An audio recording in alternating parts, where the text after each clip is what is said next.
Avui el Titó se'n va de vacances. Se'n va amb una maleta plena d'emocions i de vivències. Comença a caminar, caminar i caminar sense parar. Allà, al fons, és la primera parada que fa. És una platja que no hi ha ningú. Una vegada que es planta allà, de la maleta que porta, agafa un micròfon i una gravadora. Comença a fer de reporter, així, per la cara. Ell, content, quan acaba es queda a la platja passant un dia molt agradable. Al cap d'una bona estona se'n va a l'aigua i està nedant i passant-s'ho molt bé.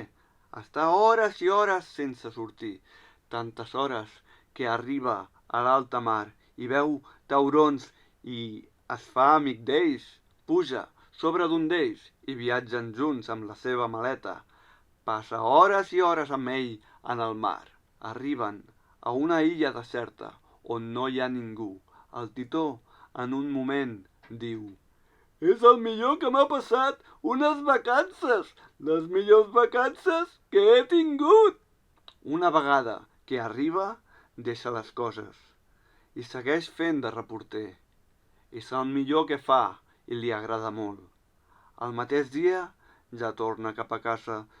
Torna cap a casa caminant i camina moltes hores. Una vegada que arriba, comença a editar-ho tot, allò del reporter i les seves vivències. I quan acaba, es posa molt content i feliç de les vacances. I vet aquí que aquest conte contat ja s'ha acabat.